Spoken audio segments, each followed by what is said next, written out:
So often we get these movies where we do this work, we do this hard work, we have these awkward moments, these awkward conversations, and then we tie it up so everyone can leave and go to In-N-Out and forget that they saw a film at all, you know?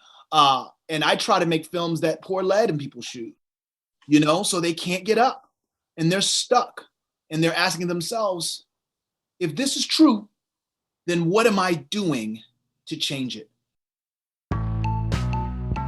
Hello, and welcome back to The Director's Cut, brought to you by the Directors Guild of America. Today's episode takes us behind the scenes of director Nate Parker's new drama, American Skin. Mr. Parker also stars in the film as a Marine veteran and school janitor who is trying to mend his relationship with his son after a divorce. When his son is killed during a routine traffic stop and the police officer is acquitted, he takes matters into his own hands. In addition to American Skin, Mr. Parker's other directorial credits include the feature film The Birth of a Nation, which earned him a DGA Award nomination for Outstanding Directorial Achievement in First-Time Feature Film. Mr. Parker spoke with fellow director Jeff Bird about filming American Skin in front of a virtual audience. Listen on for their spoiler-filled conversation. What's up, folks? And welcome to American Skin, directed by Nate Parker. Nate, welcome to Conversations with, and welcome. Happy Black History Month. And thank you for being available for this. I really appreciate it. Of course, brother. So happy to be sitting with you again. Yes. So hopefully you guys have watched it, because spoiler alert, there will be lots of spoilers. I'll try to keep it as spoiler-free as possible, but I can't promise, because the film has moved me so much that I just gotta get into it right now with Nate and dissect all the stuff. So Nate, if you don't mind, let's just start from the beginning. Let's start from, the script. Let's start from the script and how all of this was conceived. I mean, we know, for those of us, all of us who have watched the film, that it is, very timely, and it is based in the here and the now and what goes on with, Black people, not just Black men, but Black people, Black women, Sandra Bland, Breonna Taylor, with police. And I just wanted to, kind of get from your mind, like, how it all came to be. Well, yeah, thank you for that question. For me, it was a very personal journey. I came to Hollywood by way of Norfolk, Virginia, and left a very broken school system, a very impoverished area. So naturally, a lot of my family members were still growing up there when I came here. My sister specifically was raising my nephew, and he turned 13, and he was in a situation where he didn't have a father around and she needed support. And so I flew out and said I would take him if he was willing to come with me. So I was able to get custody of my nephew, Shaheen, and I brought him here to Los Angeles. And I felt like immediately, I'm in a position, I'm going to be able to give him a better life, more opportunities, more access to resources and things I never had. But it didn't take long. This was in 2013. It didn't take long. Less than a year, I'd be sitting next to him on a couch in my house, and we were watching CNN, and we'd be looking at Michael Brown face down, bloating in the heat.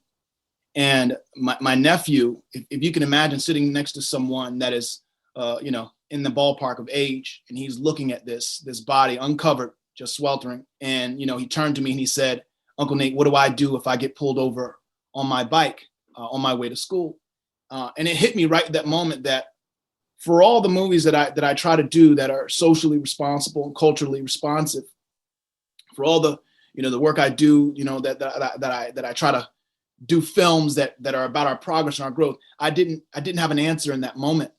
And I can remember even now the way I felt. I said to him, "Well, if you feel like you're getting followed or pulled over, call me, because I may be close enough to be able to come and help." And then I was like, don't call me. Don't reach for your phone. Slow down as slowly as you can, gradually. As soon as you can put your feet down, you slowly raise your hand and slowly turn toward the officer, whoever they are, so they can see your face.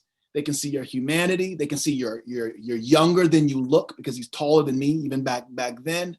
And whatever you do it with them with eye contact, so they can see that you're not a threat. And as I'm talking, I'm looking at him, and his face is falling and his eyes are bugging. And I realize in this moment of trying to teach him, I'm traumatizing him. And that is his introduction or his rite of passage into manhood in a moment that we did not plan, when I'm having to tell him that as a citizen of this country, his life is not only less valuable, but I can't protect him if he finds himself in a situation like Michael Brown or someone, so many of the many people we saw on television. So I realized that I'd taken him out of the frying pan and into the fire as a guardian. And it was devastating, And so I said to myself, well, okay, this is my only son, even though he was my nephew. I have 5 girls.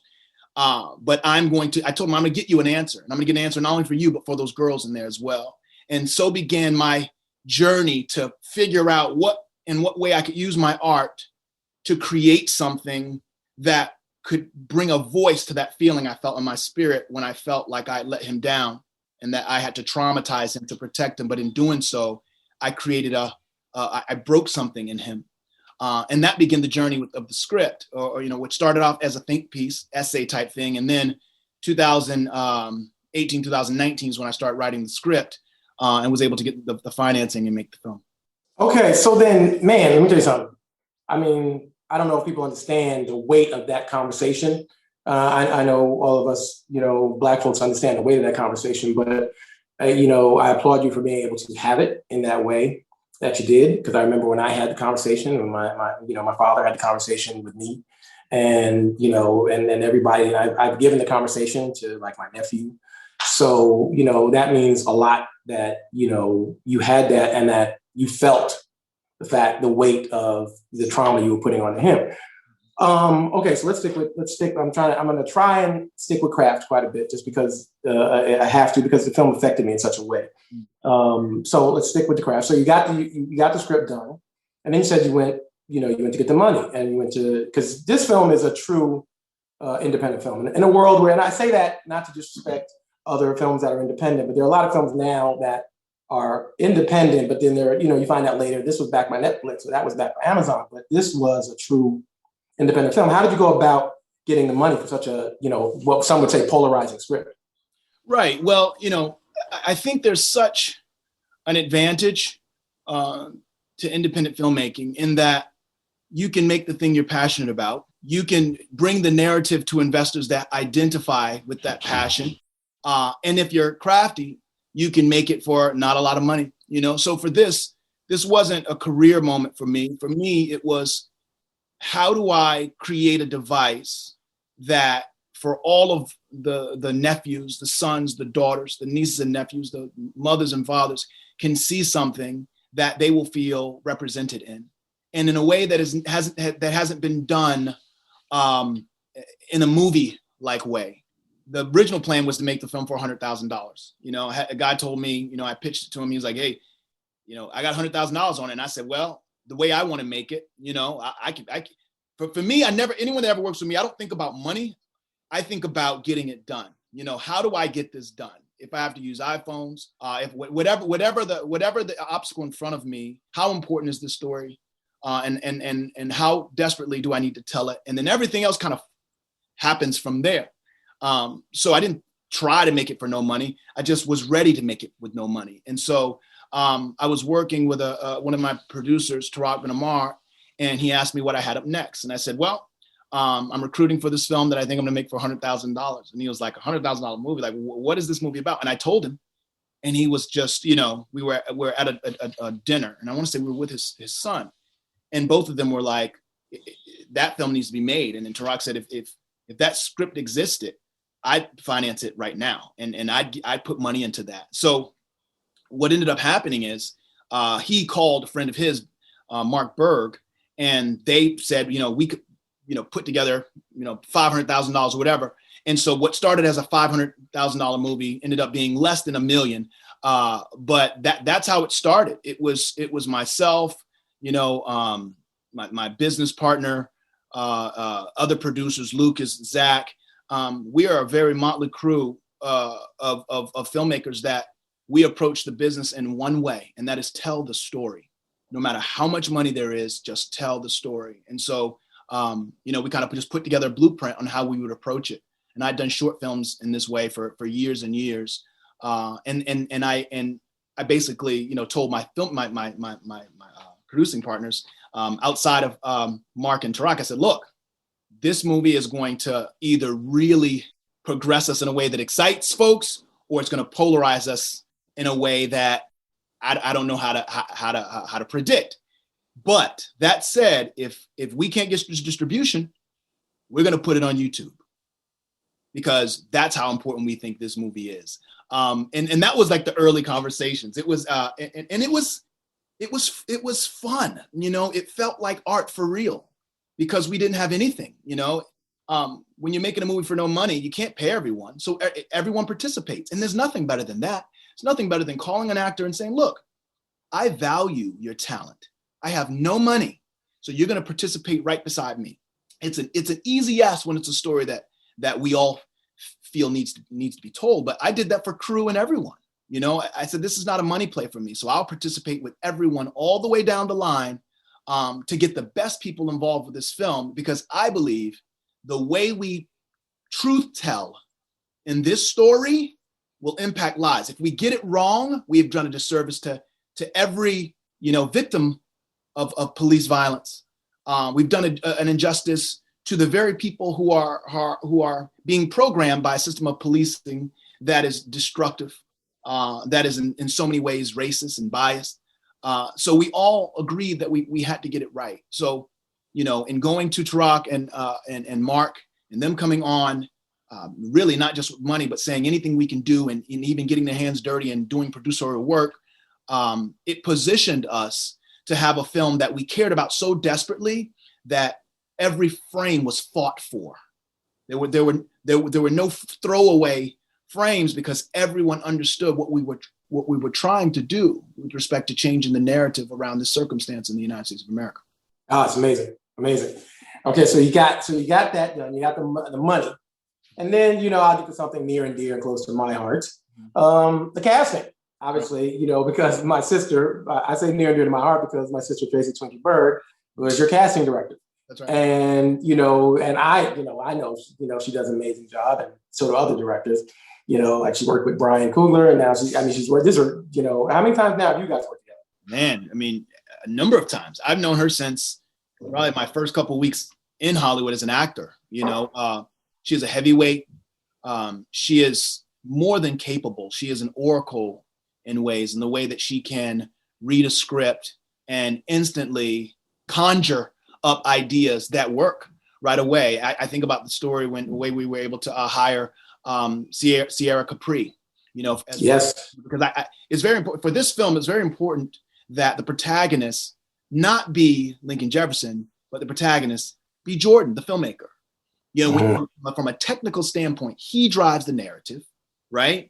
And then he is the one that ultimately brings the story to the people. You know what I mean? Movie inside of a film inside of a film. But I sat Jordan and I said, you're the protagonist, you're the hero.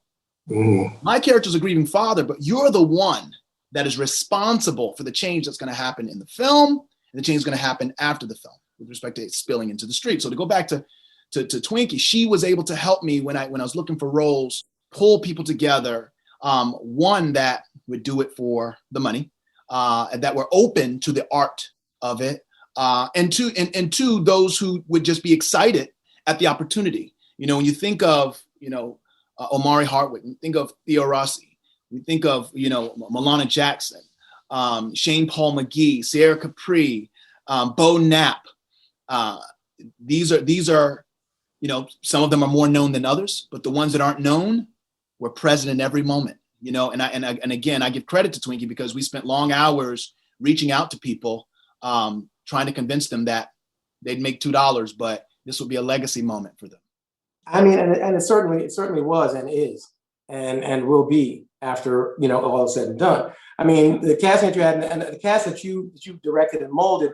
I mean, let's just quickly talk about Bo Knapp for a second in regards to that, you know, situation, you know, with your character and his character, and the face-off and all that. I mean, what was that like on set to, you know, have to direct literally, you know, as, you know, be the director, but also be the father who lost his son, and the kid who played, the young man who played your son, he was amazing as well. And you could feel that whole moment with him wanting to, you know, just video the thing and then what happened. but just speak to that a bit about how you directed that moment with you and Bo and how that felt. Well, I think that there's definitely an advantage to being an actor that directs. I think that there's a relationship between actors. There's a trust between actors that isn't always articulated between director, or isn't always achieved, because I think it's always sought after. But sometimes there's so many things that you have to do as a director that sometimes the last thing you get to do is really plug in with your directors. I mean, with your actors. So for me, the first meeting I had with Bo, when I talked to him about the project, we just kind of talked about, our journey. We talked about our families. We talked about all the things that mattered to us, because it was important to me that he understood that I care about those things. I try to approach the game like a coach, you know what I mean? Someone who, as I coach sports in real life, and I've learned that when you really connect with if you're a young person you're teaching or you're coaching, and really get them to recognize that one thing that will take them to the next level of their ability, that's where the magic happens. And for me, it was really trying to get Bo to understand the why behind the movie and how important it was for him to really sink into this role. Because Bo is nothing like the character he played. But I shared with him conversations I'd had with police officers. And I tried to share with him the humanity I found in the police officers that I interviewed. So he, wouldn't come into it from the outside looking in, but he'd be able to have things to identify with respect to their humanity. And so that first conversation, we found ourselves in tears. We hit a moment where we're talking about the things we're seeing in the world. We're talking about, the important things we saw important in this film. We found ourselves literally crying, two grown men in a cafe crying together about the importance of art when it comes to telling these stories and being the last vanguard of shifting the narrative. And he brought that onto set. So, I was able to rehearse with him a little bit. I called him, we rehearsed a little bit on the phone. He came in early, he was so humble. There was never a moment where he said, I need to get paid to rehearse. But I think all of that was indicative of the way we sat down the very first time, the appreciation we showed for each other as human beings. Obviously he's a white man and I'm a black man, and being open to have hard conversations even before we got on set prepared us for the places we would have to go. And the rest is history. I think he's a remarkable talent, but he's a very good man, and he's a good father to his children and husband to his wife. All those things, we've become very close since we made the film. And I feel very blessed to have kind of walked that space with him. I mean, I commend you both for that, because you both for the portrayal, because it's a hard conversation to have, and it's a hard conversation that America should be having.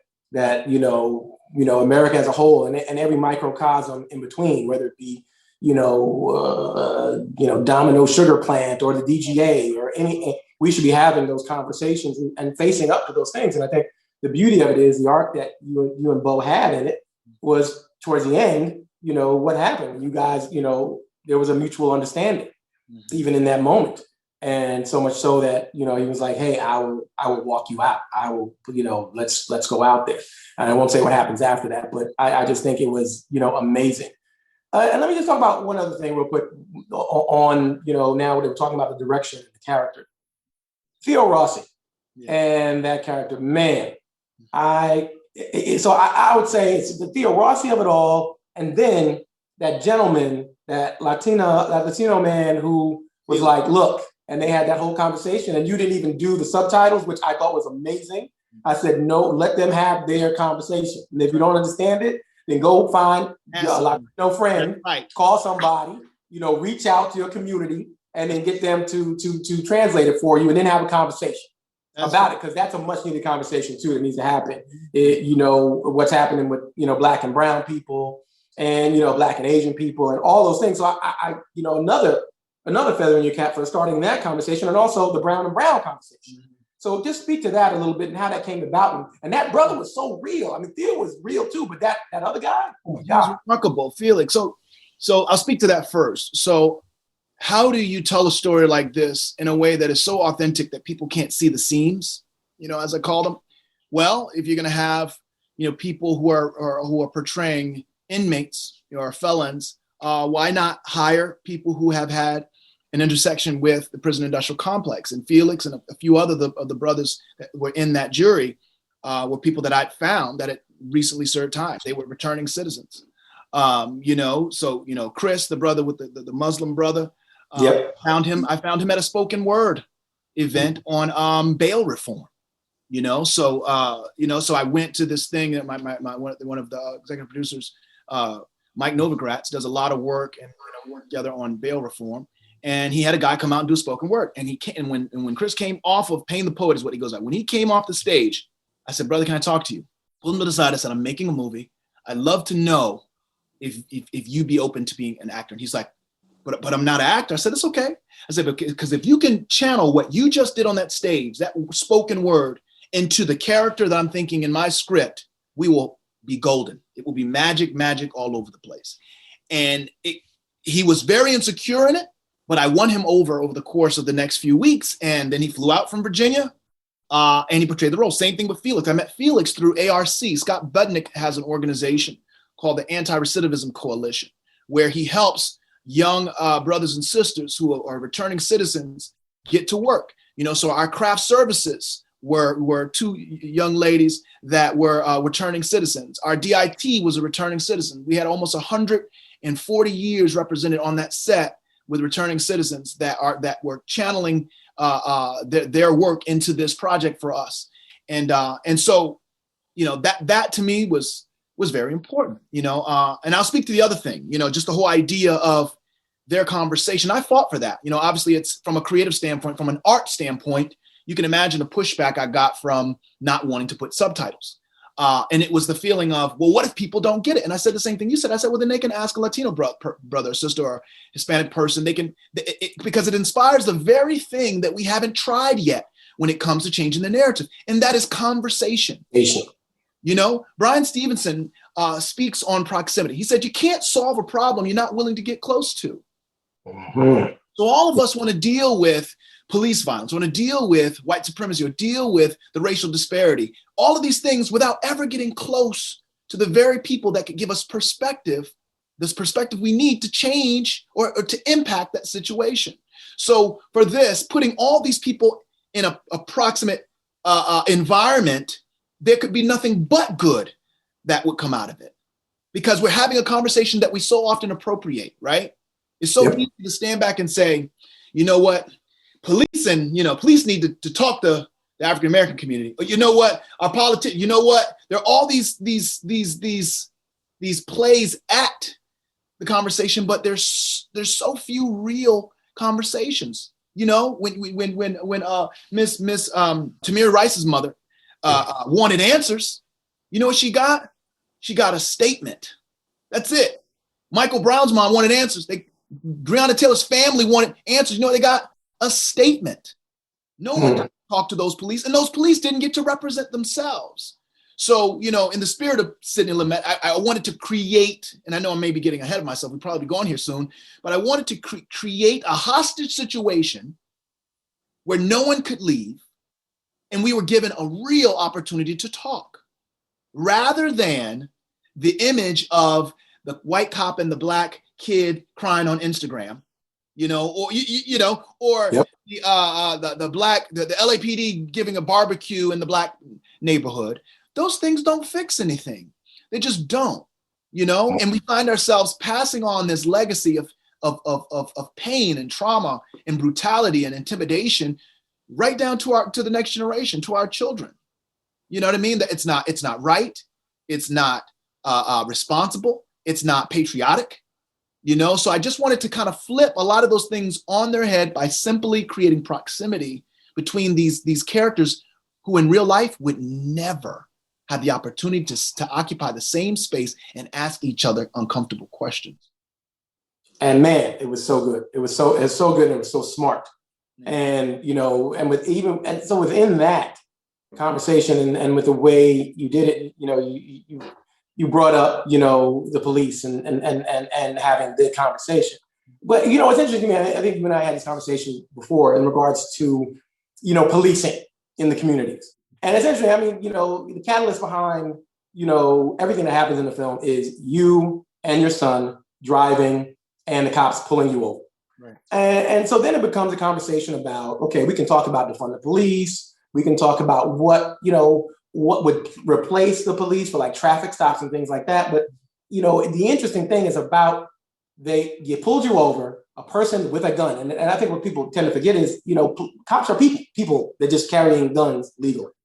And I think you handled it so well in how your son got out of the car just to film and was killed, and what that means. And then taking that trauma, your trauma, further on down the line and then surprising us with the moment of the assault on the precinct.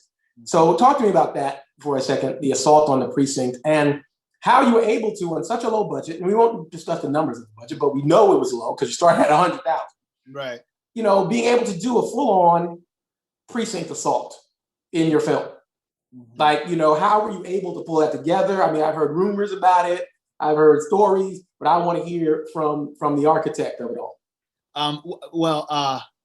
The answer is sleight of hand, art. You know what I mean? I think a young person, I do a film school, Nate Parker Foundation, where we put cameras in the hands of young people and allow them to tell their stories. Young person, one of my greatest lessons in film, I learned from a young person, or at least how to articulate it. They said, if you can't do it right with a little, you won't be able to do it right with a lot. And for a director, it was music to my ears. It came from the mouth of a young African, West African filmmaker that we connected our foundation with the work that he's doing. And it really articulated what the answer to what you're asking, right? Like, the script called for an assault on the precinct. Okay, so how do we do that? Okay, well, I know that we can't afford to shoot outside, lock up the streets, blowing out the glass, and even shoot sound design. You know what I mean? We're limited in everything. So we're not going to be able to run through the hallways and show people get hit. So I said, this is what I'm going to do. And it was really just, again, when you have less than $1 million to make a film, there's not a lot of room for things to go on the floor. You have to write a lean script and shoot a lean script. So you use everything. So my plan from even in the script form was to go straight from this moment, this heightened moment of what is he going to do next, to juxtapose the calm before the storm with the worst part of the storm. If you can imagine, it's a film about someone in Katrina, and it's a child of a parent who's decided not to leave.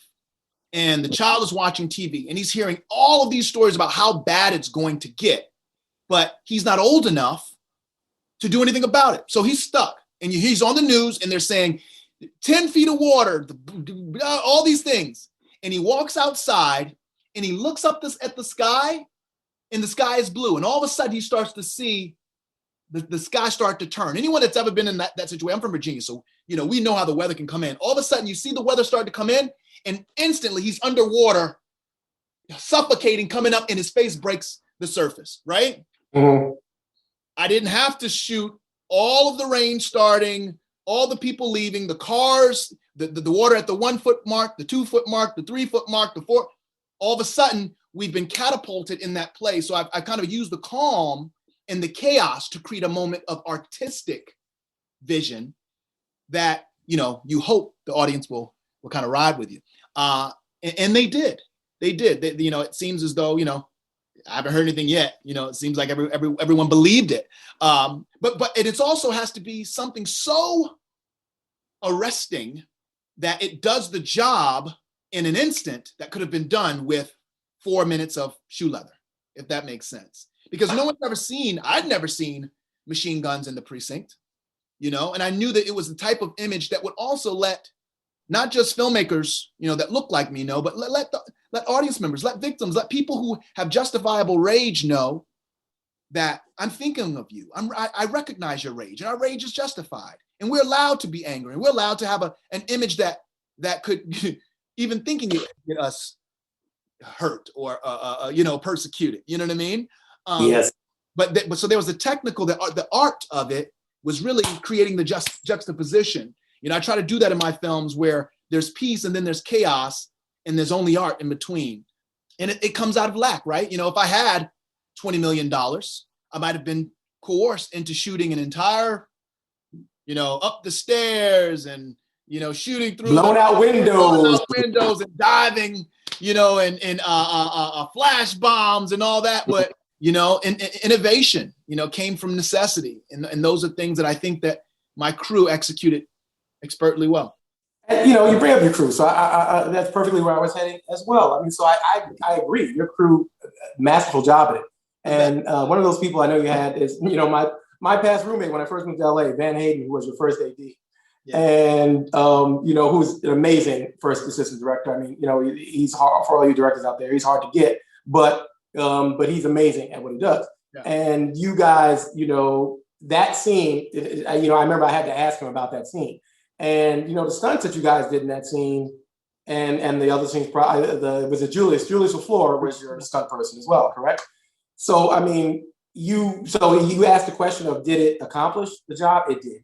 Thank you. As a viewer watching it, it did. I never once thought about windows exploding or flashbang grenades or any of that because the drama, and I also was there. And also, to be honest, I stood up. And I remember I was watching it, with my assistant, and I just stood up out of my seat because you had that moment of, yes, even though you're thinking to myself, oh my God, I'm wishing ill on, on people, but it's not really, I'm wishing, release, for what we have pent up inside of us since this. That's right. I'm release of moments where we see, us just being killed for no reason, and release for when we see people storming the Capitol and, there's not haphazard shots ringing out. No one's in fear for their life. The fact that you can be in fear for your life as a Black person is walking away from you. But when you have MAGA people coming at you with stuff, you do not fear for your life. Mm-hmm. So it's just interesting. And I think but it's you know what it is, brother? It's programming. And we touch on it on the film. Because I think the wrong way to approach the shift in the narrative we're looking for is to say, take the cop, put the cop underneath the jail that killed the Black person, and everything will be fine. My degree in college was in programming. I got a degree in management science and information systems. And I had a professor that told me once, he said, I come to him and I'm like, I can't find the error. And I'm pushing execute and it's not working. He said, look, that program is only going to do what you programmed it to do. If it's not executing, there's an error in the code. So find the error in the code and the program will do what it's supposed to do, right? So when we talk about policing, we can't talk about the individual. We have to talk about the system of policing. If we look at it as an institution or corporation that's creating widgets, the widgets are doing what they're programmed to do. They come out, they do their job. They come out, they do their job. So taking one widget off the assembly line is only going to create space for the next one to come in and do the exact thing that it's programmed to do. So if we're serious about spearheading and confronting police violence head on, then we can't just point a finger. Now, yes, there needs to be justice and accountability, right? But there also needs to be something that rocks the very foundation of policing. You mentioned defund the police, right? A lot of people talk about defund the police, but it's become so politicized that instantly it's polarizing without anyone really asking what it really means. Yep. You know what I mean? Because what we're talking about is budget equity. I've been to schools, I've done talks, me and my mentor, we go to alternative schools, we give all these speeches, right? Like we want to take the thrown away stone and make it the cornerstone. And you go to these schools and I'm talking about 5, 6, 7, 8 police officers in one school. And I'm thinking, okay, police aren't trained to do everything, right? No. So would it make more sense to have 2 police and 6 trauma counselors that can speak to the reality of what these young people are experiencing, the trauma they experience just walking out of their house, a dice roll, not knowing what's going to happen to them if they're going to make it back. I think we have to take some conversations out of the partisan conversation and place them in the human conversation. Because if that happens, we won't instantly take this kind of Super Bowl approach, like what team you play for. Yeah. I know I'm a liberal. Like we all have children, right? And we all want our children not only to enjoy life, but to not be traumatized by being even associated to someone who has been killed by the police or associated with someone whose father killed someone who was running away, right? We have to stop this cycle, but the only way to do it You know, like we talk about changing the narrative. You can't change the narrative if you don't acknowledge the narrative. Exactly. For me, the film is very simple. This is where we are right now, folks, you know? And to kind of just pull it all the way back to crew, none of this stuff could have been executed without my crew. For all the filmmakers out there, I am the guy that will take less money to do the job if I can get the best. I will give up days. I just did it in my last film. I'll give up days if it means I can get the best crew. Because if you can get the best crew to work at and above their capacity, they'll do it in less time. They just will. I'm not going to tell you how many days we shot this, but I'm going to tell you, for my directors out there, just know I didn't have a lot of days at all. Whatever you think is less than that. Less than that. Everyone showed up. And Van Hayden, you want to know how I got Van Hayden? I'm going to tell you how. So when it came time to crew up, I got an email. Hey, we got this first AD that we think will be perfect for you. I was like, okay, I'd love to meet him, you know. But as I go to meet this person at this cafe, I reached out to one of my very close friends and producer, Preston Holm. And I said, Preston, do you know any Black first ADs are available? Preston Holmes, if you know Preston, he says, yes, I do. Exactly. Just like that, right? And he put me on the phone with Van. And I met the other brother, young white guy, and he was great. He was capable.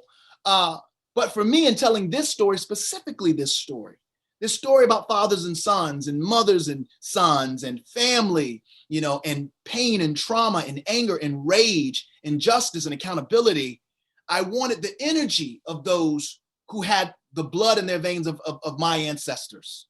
Mm-hmm. I needed that. We needed it on set. Yep. You know, and same thing with Julius, you know. Brought in Julius, and he brought a team. I remember the day he came in and we did our first run through, and he had everyone, you know, the way they do it is they do like a little mock-up or dry run, and you're watching all the people do the thing that you've written, and I was like, and that's when it hit me. I was like, oh, this is actually going to feel like it has some size. This ain't going to feel small. Yep. So they did a little previs. They did a previs for you. He did a previs for me. He showed up.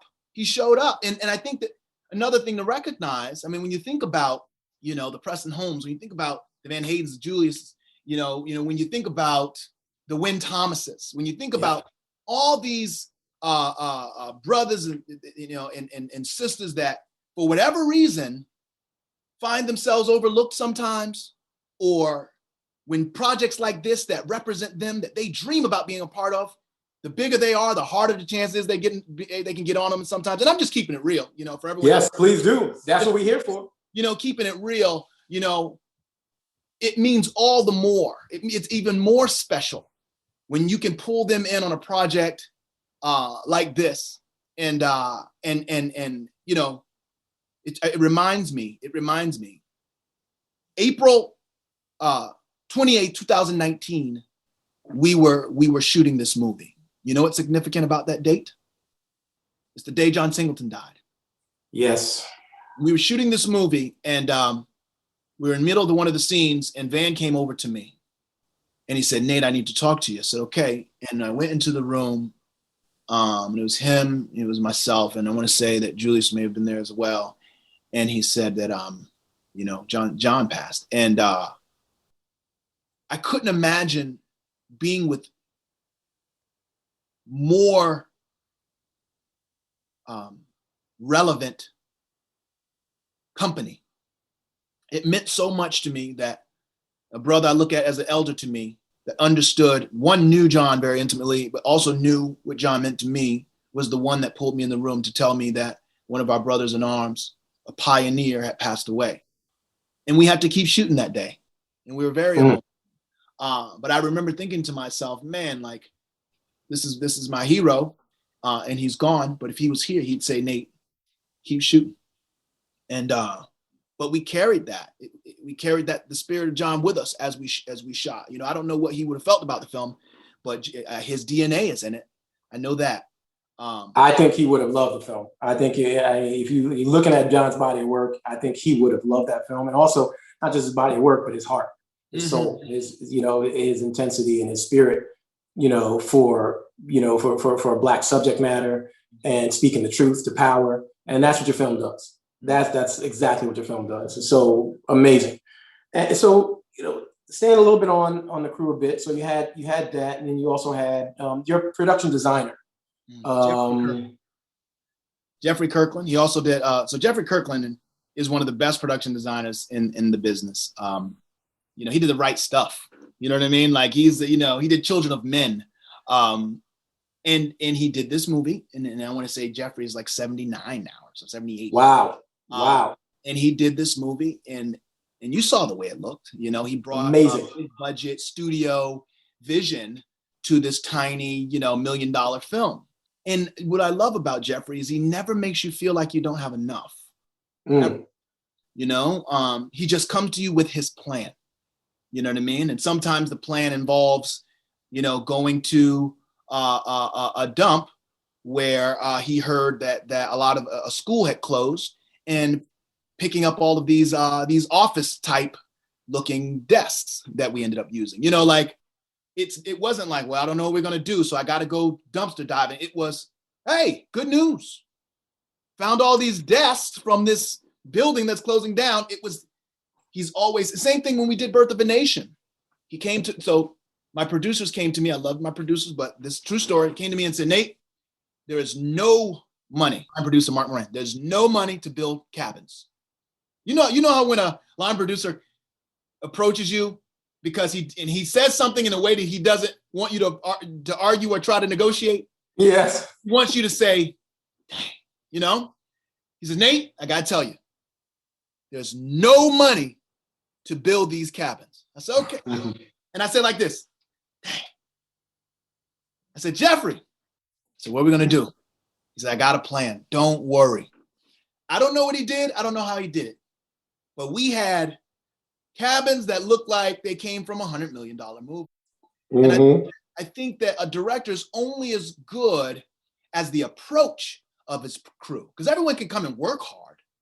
But if they're not showing up in problem solving mode, then you're going to have a hard time, because they can work hard. Like he could have worked hard with no money for cabins, and we could have, not, I don't even know what we would have done.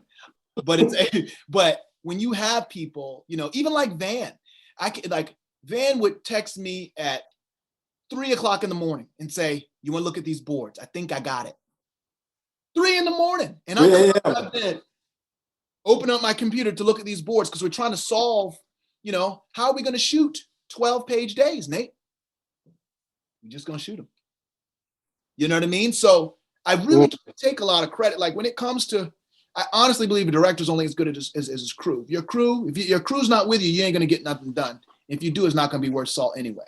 There it is. These are gems. These are total gems you're dropping.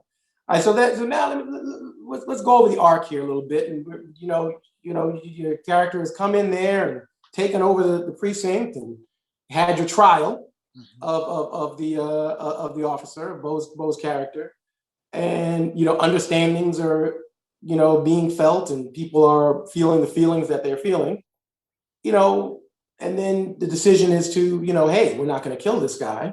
We're going to, this is it. This is it. We're going to go out now, because now obviously it's surrounded, by feds and, police officers all over the place. And, now it's about, okay, so what do we do when we go outside? And we're going to be united. Like that ending. I say all that to say I'm getting around to the ending. That ending. How did you, did that ending go through different iterations? Were there different versions of the ending? No. Or was it always going to be that ending? Always the same. It was always the same. I was asked once by a producer if I would shoot an alternate ending. That conversation lasted about 15 seconds.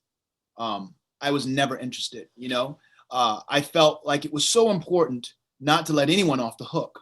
So often we get these movies where we do this work, we do this hard work, we have these awkward moments, these awkward conversations, and then we tie it up so everyone can leave and go to In-N-Out and forget that they saw a film at all, And I try to make films that pour lead in people's shoes, so they can't get up and they're stuck and they're asking themselves, if this is true, then what am I doing to change it? And that is, what I wanted people to leave with. Until the conversation that happens in that precinct happens outside, that ending is going to be the ending for many, many, many, many brown bodies. We can have a conversation inside all day long.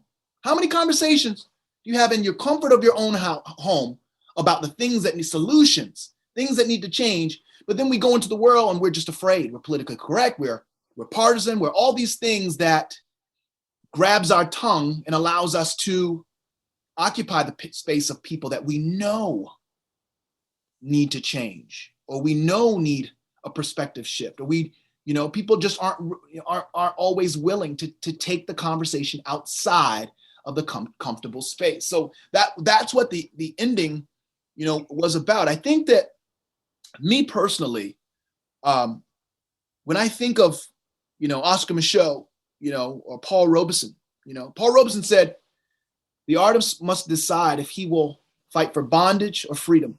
I've made my choice. And I think as an artist, if we're going to do what Nina Simone says and reflect the times, we have to do it unapologetically. And sometimes that comes with making endings that aren't so popular. I've had people say that the ending filled them with rage. And I'm like, good. Some said I could not stop crying. I was on the floor. Great. If you say you weren't moved at all, then I've lost. I've done I did it wrong. And I failed. I've missed the mark, Man, I had both of those, rage and tears. And to be honest, I did not expect that ending, Nate. I'm a follower of your work and your films, and I knew they were going to be twists and turns, but I did not expect that ending. So I applaud you for literally stopping, my heart, for 10 seconds of going, wait, that's it. This is what happens, and life goes on. And you did it so masterfully with life going on. That was just and that's real. And that's the thing too. I had someone ask me a question. You sure you want to, after that, you want to go to that? And I said, absolutely. Because this is where we are now. Let's keep it real. Isn't it interesting? When George Floyd happened, I had so many of my colleagues, all colors, but mostly white, call me and say, I had no idea, what do I do? What do I do now? How can I help? I had so many, people I knew that were in the streets, that knew people that were maybe really in the street. And I said, the thing that we have to embrace right now is the flame. The flame, that the literal flame, the figurative flame, young people being the figurative flame, the flame of all the people that showed up that were in the streets, the Grove burned. And I said to a couple of friends of mine, I said, when the flame dies down, life will go on and everyone will forget. People will set up all these, segments of their organization and institution for Black and diversity and inclusion. But the question is, how many people will keep them when it's not cool, when the pendulum swings the other way, And if you remember what happened with George Floyd, you know what they did? They brought basketball back quick, didn't they? Quick. They brought the playoffs back, fast track. And all of a sudden, I woke up one day, I was like, man, I haven't heard George Floyd's name in so long. That's what happened, and I made this film in 2019. I didn't make, I know, that's the thing. I made this film before George Floyd. This wasn't something I cobbled together for an opportunity. I made this film in April of 2019. The sad reality is that it was timely in 2019. It was timely in 2009. It was definitely timely in 1999. And if we're not careful, it'll be timely 50 years from now. If we're not willing to stand in the gap and turn away from the things that pacify us. Because this is not a Black problem. This is a white problem too. This is an Asian problem. This is an LGBTQ problem. This is all of the people that have been marginalized are the people that are taking part in that marginalization. It impacts us all. And we have to, in my opinion, we have to be cognizant of what we're handing down. Because the only thing worse than me losing my son is my son losing his son. His son. Preach. So, it's that was my approach. Every frame was shot, it was always the design. You never know how people are going to respond to the art. You never know. But I think, as to my directors out there, have courage anyway. I can't think of one super artist or artist that we respect that's known across borders and country lines that had their work was valuable in the moment. Like, you know what I mean? Like Picasso didn't say, I'm gonna paint this, and if it doesn't open, I'm giving up this painting. I'm setting it on fire. You know what I mean? And not at all to compare myself to Picasso, but to say as an artist, our job is to make the art. Who cares? The other stuff is semantics, because guess what? We are all going to die away, but our art will still remain. And our offspring will remain. Meaning, my children's children will know how I felt about George Floyd, will know how I felt about Tamir Rice, Breonna. They will know by the fruit. As the young folks say, I got my receipts as an artist. So we have to make sure, as artists, we have to be unapologetic. We have to be unflinching. We have to make it for $1 or $100 million, whatever. If it's in our spirit, it has to get out of our spirit and onto the page and onto the tape and onto the whatever distribution channel we can get it on. And guess what? If they don't want it and it's true and you think it's going to be helpful, put it on YouTube for free. Deal with the aftermath later. Please, I hope I can't get sued from saying that to someone that's maybe will do that down the line, but it's truly how I feel. And if I'm talking to my colleagues, my artists, I just have to double down on that. We're a blessing to be able to do what we do. You can triple down on that. Let me tell you something, man. This is Black History Month. And yes, this DGA, and yes, it's about craft, but it's about this too. And you made a film that speaks to, your craft and your artistry, but also speaks to the streets and what's going on in America. And little did you know, in 2019 when you made it, we'd be here. But your spirit knew, the ancestors knew, and they know each bit of art is a chip away. It's a chip away at what we're dealing with. Like I said before, your children's children you're gonna have to deal, and they'll know, man, this is a much needed conversation. And under the umbrella of this film and during Black History Month, thank you so much for this. I know we got to come to an end in a minute, but let me get a couple of other technical things out the way. I want to give props to your DP. How was that, and what was that situation like? What was that like? Kai Madsen is a very talented German cinematographer, and I always told him, I said, after this, hopefully, if they see what I see in my head before we shot, I said, if they see what I see in my head, you're going to be in demand, and they're going to reach out to you. He is so talented. He understands tone. He's very much a naturalist. We lit the space once and then carried around a kino, what I mean?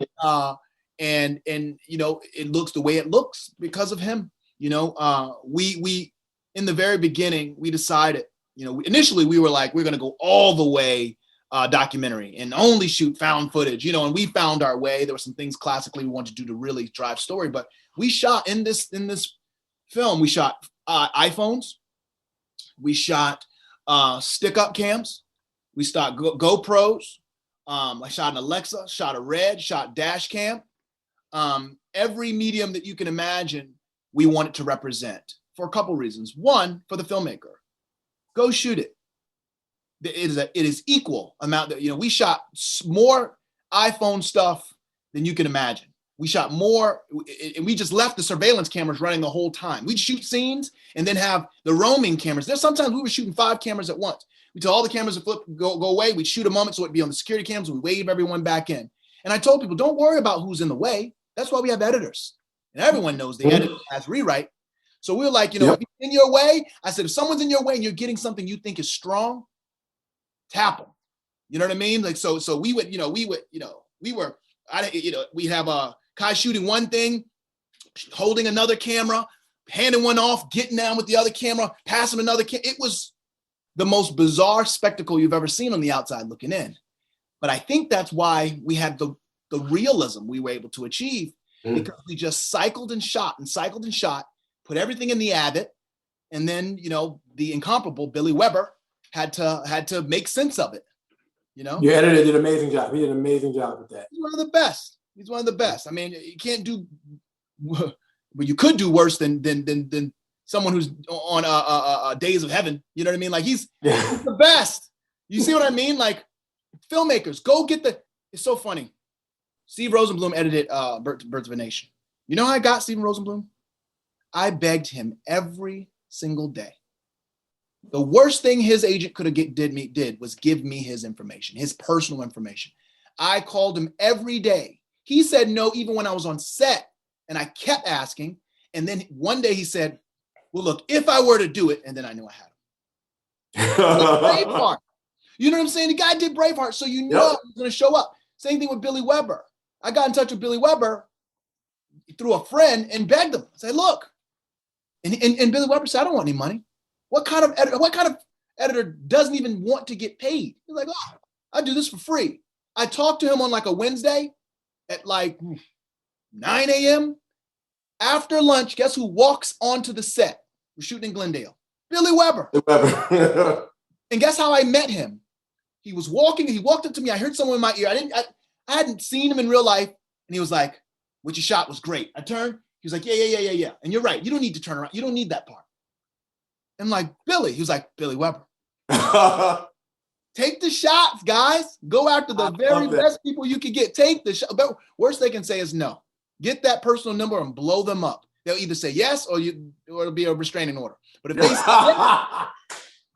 they say yes, then not only do you have a great editor, but you have their history. You have their historical context when it comes to their talent in your little tiny thing. So your thing ain't tiny no more. Yes, this movie cost less than $1 million. But with respect to talent and the people who showed up frame after frame and did their thing, this is a $100 million movie. Exactly. Oh, Nate, man, I can talk to you about this forever because we didn't even get to the Spike Lee part. We didn't even get to the film festival part. But I can talk to you forever, bro. What's next for you? What's next for you? Whether TV, film, whatever. What's next? Because I think we definitely are ready, to see more Nate Parker. So what's next for you? Well, I just shot a film in Vancouver with David Oyelowo called Solitary. It deals with the prison industrial complex and the inhumane aspects of solitary confinement and how it impacts this man's mind as he's trying to reintegrate and fall back in love with his family that he left behind. Shot that in Vancouver. Man, I love that. Listen, I love that. Just that little pitch, right? That little synopsis you just gave right there just gave me chills. Oh, man. I mean, every film it seems like you do, it hits things, boom. It's like when I think about those ones that you, Ava, Barry Jenkins, there's folks that you go, okay, well, they go right for the middle and they just right for the heart of it all. You go, boom, okay, we're not messing around. Here it is, boom, prison industrial complex. Holy mackerel. Yeah, I'm looking forward to that. I'm just trying to, for me, it's about what I'm leaving behind. I know my children, my children's children, my children's children's children is going to have a lot of questions. Not only about, why the world is the way it is, but what I did to try to help shape it. I'm not a savior. Film is not about saviors. It asks more questions than it answers. But it is an attempt to join the conversation with respect to moving us forward as a people, because I think that it's the tide that raised all ships. A country that respects, people of color, Black people, respects their bodies is going to be a better country. A country that puts value on the way that we interact with each other. Is just going to be a better country. And I think it's patriotic to want that. Like I said, I don't got all the answers, but as long as there's breath in my body, I'm going to use my art and use this platform for good to try to move us forward. Man, Nate Parker, this has been a masterclass at the DGA. It's been a masterclass in filmmaking and a masterclass in just social justice and social activism and, being on the right page and being on the right side of history. I thank you so much for taking the time and making the film and allowing this conversation to happen based on your film, what was in your heart and what was in your mind when you made it. And man, brother, my hand clapping is all the people out there clapping. Well, thank you to the DGA. Yeah, I appreciate the union. You guys protect me. You hold me down. You know what I mean? And, obviously, recognizing, the birth of a nation. I'm always here for the DGA, always. And you and I will talk more offline how I can be more involved. I know everything's virtual, so you can pull me in, brother. We definitely will. Thank you, Nate. Appreciate you. Thanks for listening to another DGA Q&A. If you'd like to hear more, The Director's Cut is available wherever you listen to podcasts. Stay tuned in the coming weeks as we bring you discussions of films from Aaron Schneider, Gabriella Cowperthwaite, and Josh Greenbaum. And be sure to subscribe, rate, and review. We'd love to hear your feedback, and you can help fellow film buffs find the show. Thanks again for listening, and we'll see you next time. This podcast is produced by the Directors Guild of America. Music is by Dan Wally.